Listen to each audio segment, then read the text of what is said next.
First try 8, then we'll try 7. Okay. Okay.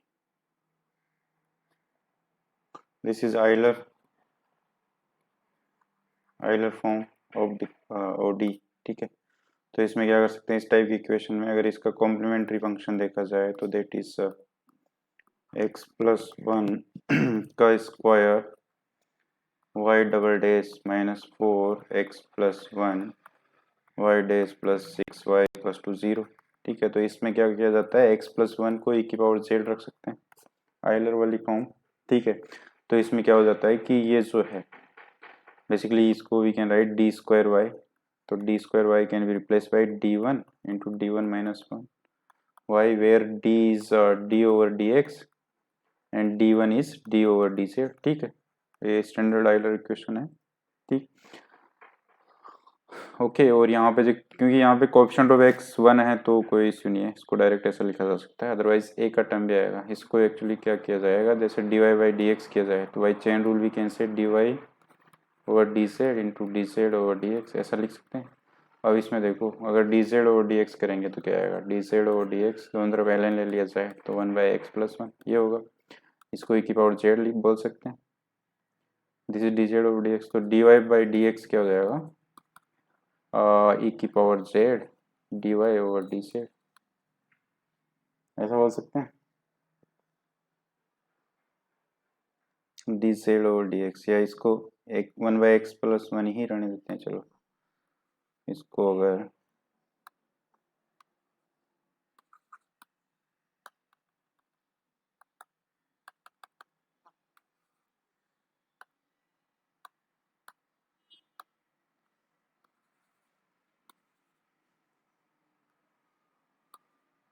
Okay, इसको we can right, अगर ये इसकी वैल्यू ये पुट की जाए तो ये क्या आएगा, 1 बाई एक्स प्लस 1, इसका मतलब x plus 1 D Y over D X is equal to D Y over D Z, ऐसा बोल सकते हैं.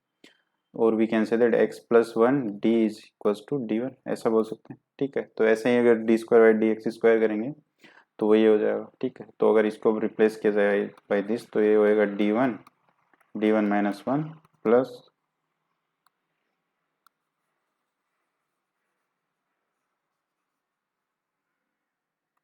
हाँ इसमें देखो माइनस 4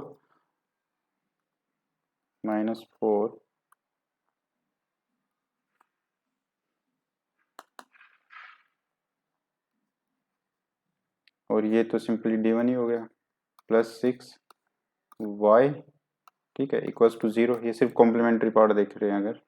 ठीक, तो ये क्या हो गया, अब देखो d1 square minus d1 this is 5d1 plus 6y equals to 0. और यहाँ से वी कैन से दैट ये this is nothing but d1 minus 2 d1 minus 3 y equals to 0. तो इसके जो कॉम्प्लीमेंट्री फंक्शन हो जो होगा वो क्या होगा, y equals to c1 e की power 2z plus c2 e की पावर 3z, क्योंकि वेरिएबल x से z हो चुका है, बट e की पावर z तो x प्लस 1 है, तो this is c1 x plus 1 का square plus c2 x plus 1 का cube. So this is the complementary part. ठीक है, अब पर्टिकुलर इंटीग्रल चाहिए हमें. सो पर्टिकुलर इंटीग्रल के लिए अगर वो देखा जाए तो ये क्या आएगा, d1 square minus 5d1 plus 6y is equal to, जो उस पे नॉन होमोजीनियस पार्ट है इक्वेशन का वो क्या है, या दिस इज 6x प्लस 1 का स्क्वायर 6x प्लस 1 का square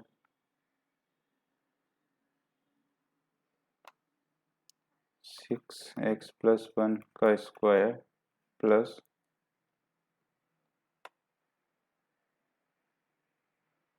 sine log x plus 1. ठीक, बट देखो x प्लस 1 जो है उसको हमने e की पावर z रखा है, तो अगर ये इसमें पुट किया जाए तो 6 e की पावर 2z प्लस साइन, अगर दोनों तरफ लॉग लिया जाए तो दिस इज सिंपली z.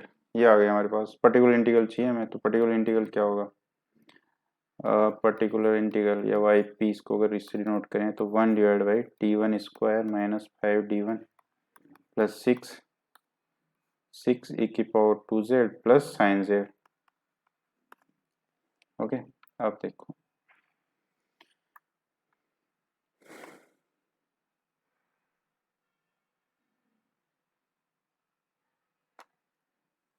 अब इसके लिए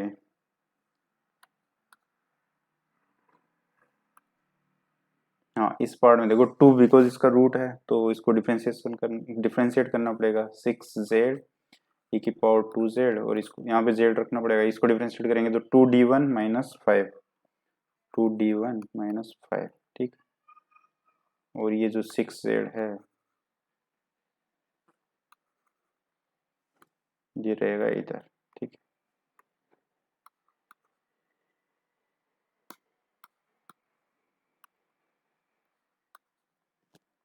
ओके, अब अगर इसका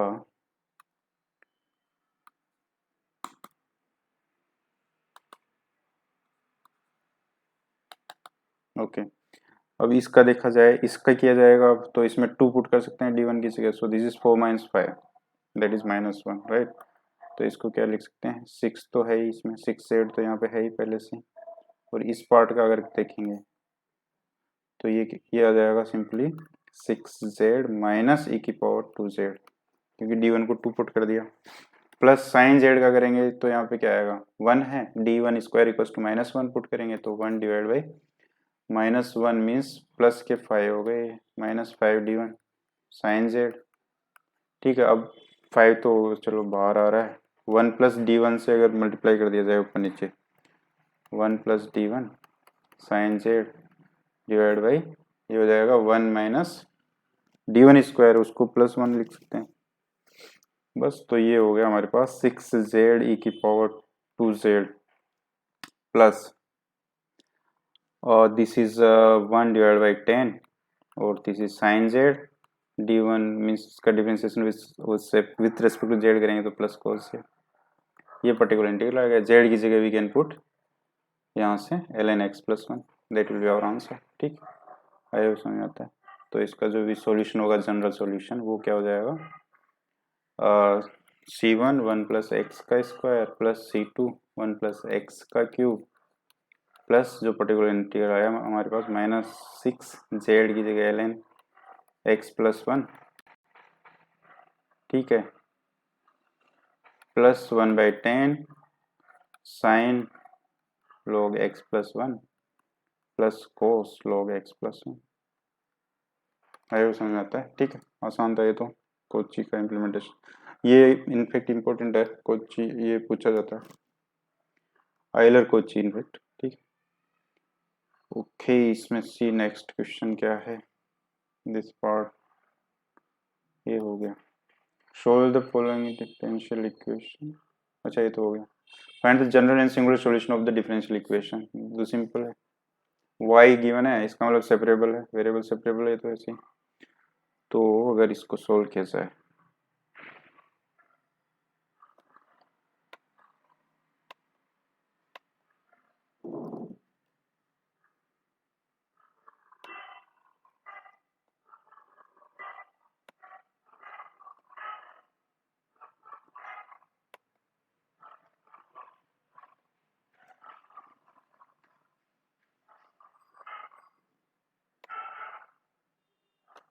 okay, this 9p square 2 minus Y का square equals to 4 times 3 minus Y, ठीक। तो अगर रूट ले लिया जाए तो 3p 2 minus Y equals to 2 root 3 minus Y, ऐसा बोल सकते हैं, प्लस माइनस ऑफ कोर्स। तो इसको देखो, इसको वी कैन राइट 3p को dy/dx लिख सकते हैं, 2 माइनस वाई, इसको इधर ले आते हैं, root 3 minus Y plus -2 dx, ऐसा लिख सकते हैं। बस ये वेरिएबल सेपरेशन हो गया। अब इसको इंटीग्रेट करना है बस। तो ये क्या हो गया, रूट को उठाना पड़ेगा, 3 माइनस वाई को टी स्क्वायर पुट कर सकते हैं, -2y equals to 2t dt, ठीक है। तो ये क्या हो जाएगा, 3 times 2 minus Y that is T square -1, dy की जगह we can write -2t dt and 3 minus Y को we can put t, this is equals to चलो इस प्लस माइनस को इधर ले आते हैं, तो माइनस प्लस हो गया ये एक्स प्लस सम कांस्टेंट, ठीक है। इस 2 को भी चलो इधर ले लेते हैं, ओके। या अब देखो 2t से 2t कैंसिल हो गया, सो माइनस प्लस 3 यहाँ रह गया, T cube by 3 minus T equals to X plus C, ठीक है। कांस्टेंट ऑफ इंटीग्रेशन पहले ले लिया, ठीक। यस, ठीक। अब क्या किया जाए, टी की वैल्यू पुट कर दी जाए, टी की वैल्यू तो ये है, सो यहाँ से देखो माइनस प्लस 3t तो बाहर आ जाएगा, T square by 3 means 3 minus Y by 3 minus 1 equals to X plus C. और अगर दोनों तरफ स्क्वायर किया जाए तो T square 3 minus Y minus 3 that is Y का square equals to X plus C का स्क्वायर, ऐसा बोल सकते हैं, बिकॉज 3 से 3 कैंसिल हो गया यहाँ पे, and that is simply Y, ठीक है। अब टी स्क्वायर की वैल्यू रख देते हैं, टी स्क्वायर तो 3 माइनस वाई है, Y square equals to X plus C का और सो ये आ गया हमारे पास, this is the general solution. अब सिंगुलर सॉल्यूशन भी चाहिए हमें, सिंगुलर सॉल्यूशन भी चाहिए इसका,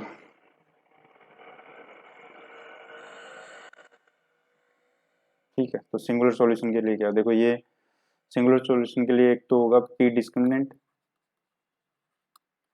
ठीक है, और एक होगा सी डिस्क्रिमिनेंट, ये दोनों में चाहिए।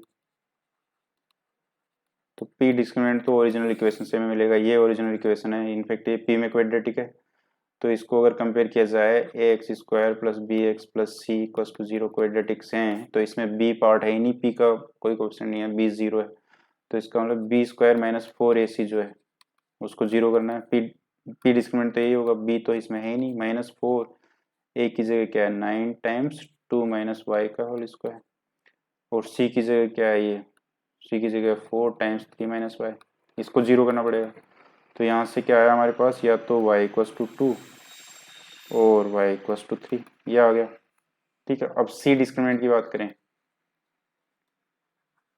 तो वो यहाँ से मिलेगा, ये भी क्वाड्रेटिक है सी में, तो इसको C square plus 2xc plus X square minus 3y square plus Y cube equals to 0, ये है।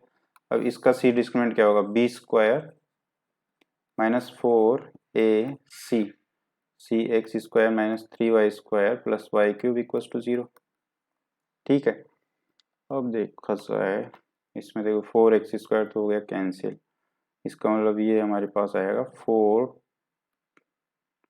इंटू वाई, अगर बाहर ले लिया जाए सो 3 माइनस वाई इक्वल्स टू 0, ये आ गया। यहाँ से आएगा या तो y 0 और y इक्वल्स टू 3। अब जो p सिंगुलर सॉल्यूशन होता है वो p डिस्क्रिमिनेंट सी डिस्क्रिमिनेंट दोनों का पार्ट होता है, ठीक है। तो इसमें देखा जाए तो कॉमन तो यही है, so y equals to 3 is the singular solution, ठीक है। इसको ये भी देखा जा सकता है कि ये सेटिस्फाई करता है या नहीं, ठीक है। सो इसमें देखो dy बाई डी एक्स करेंगे तो 0 हो गया, सो p तो हो गया 0 और y है 3, ठीक है। तो अगर इसमें देखा जाए y 3 और p 0 इसको सेटिस्फाई कर रहा है, y इक्वल्स टू 2 इसको सेटिस्फाई नहीं कर रहा, क्योंकि देखो ये 0 हो जाएगा पर y 3 रहेगा, ठीक। वैसे भी वो नहीं आएगा because that is not part of p discriminant C discriminant, ठीक। आई होप समझ में आता है। सो ये हो गया, अब इसका लेट अस सी नेक्स्ट पार्ट।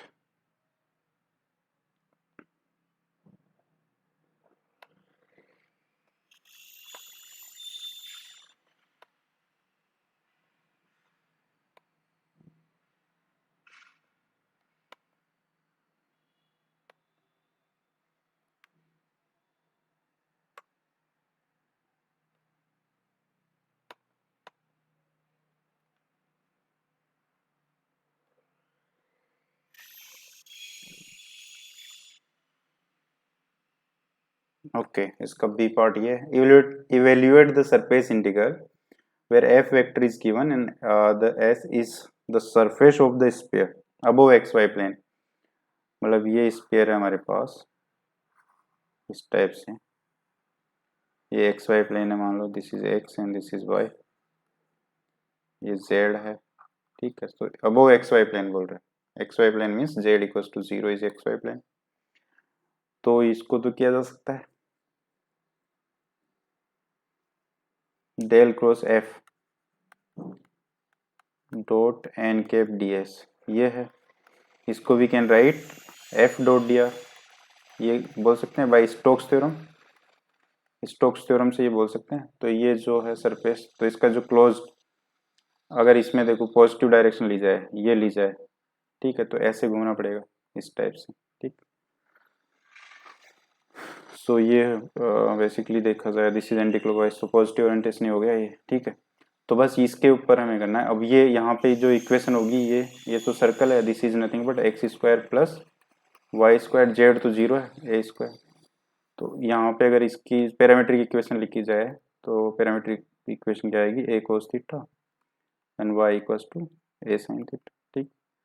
अब बस ये कर देना है हमें। तो इसको एफ डॉट डी आर करेंगे, तो एफ कहाँ है हमारे पास, एफ ये है। So F dot D R क्या होगा, that is Y D X plus X minus 2x Z D Y minus X Y D Z, ठीक है। बट यहाँ पे जेड तो 0 है, सो ये पार्ट तो वैसे भी गया, इसका इंटीग्रेशन चाहिए along C where C is this, ठीक। ये पार्ट तो 0 हो गया बिकॉज जेड यहाँ 0 है, ये पार्ट भी 0 हो गया। तो हमारे पास क्या आया, integration along close curve C Y D X plus X D Y, ठीक है। पर ये तो एग्जैक्ट डिफरेंशियल इक्वेशन है, ठीक है। इसको क्या बोल सकते हैं, this is nothing but D X Y along close curve C, ठीक है। तो ये तो 0 हो गया because this is an exact differential equation, ठीक। और कंटिन्यूस फंक्शन भी है, सो आंसर विल बी 0, ठीक है। आई होप समझ में आता है, ठीक। अब देखा जाए इसका next part, this see a four-wheeled railway track has a total mass, four-wheeled railway truck has a total mass capital M. The mass and radius of gyration of each pair of wheels and axle are M and K respectively.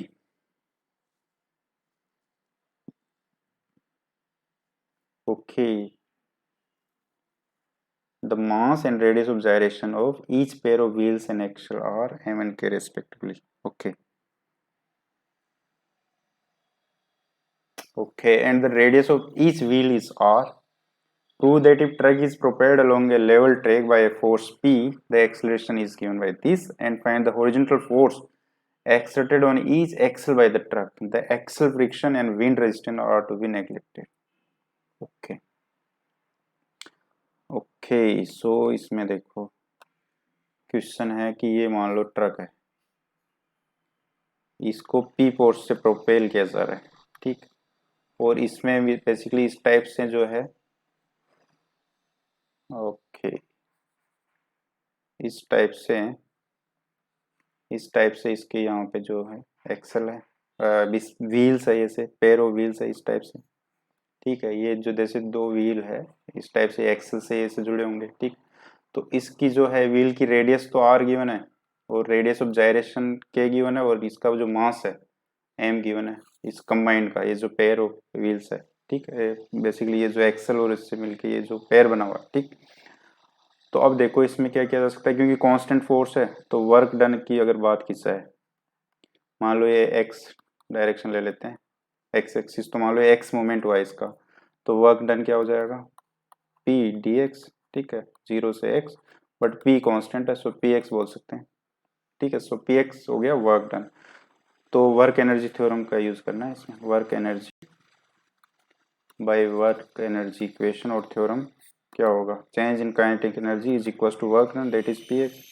तो इसमें kinetic energy क्या होगी, मान लो ये जो है इसकी जो वेलोसिटी है वो वी है ट्रक की, तो 1/2 मास एम दिया है, वी स्क्वायर प्लस यहाँ पे रोटेशन की वजह से काइनेटिक एनर्जी आएगी, वो क्या आएगी 1/2 आई ओमेगा स्क्वायर। ये तो इसकी होगी, ऐसे इसकी होगी, तो ऐसे ट्वाइस करना पड़ेगा, ठीक है, क्योंकि आइडेंटिकल है दोनों।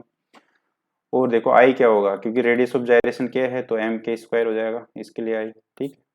तो ये वैल्यू पुट कर दी सारे, so P X is equal to 1/2 M P square plus I की जगह एम के स्क्वायर एंड ओमेगा स्क्वायर। अब ओमेगा और वी में रिलेशन चाहिए, ठीक है, तो इसको प्योर रोलिंग एज्यूम किया जाएगा, ठीक। तो मान लो ये वेलोसिटी है तो यहाँ इसकी भी वेलोसिटी तो वी है, ठीक है। यहाँ पे जो सेंटर होगा, तो अगर ये इसकी रेडियस r है तो यहाँ पे वेलोसिटी क्या होगी, r ओमेगा होगी। यहाँ v है, सो v माइनस आर ओमेगा होगी, ठीक। तो v माइनस जो r ओमेगा है उसको जीरो होना पड़ेगा प्योर रोलिंग के लिए। भाई ये ऐसे मूव हो रहा है और ये ऐसे रोटेट हो रहा है, तो यहाँ पे जो है r omega, v minus r omega यहाँ पे वेलोसिटी की, that has to be zero. So यहाँ से we can say that omega is nothing but v by r, ठीक है। तो यहाँ से इसकी वैल्यू पुट कर दी जाए 1/2 mv² plus small m k² v² divide by r², ठीक है।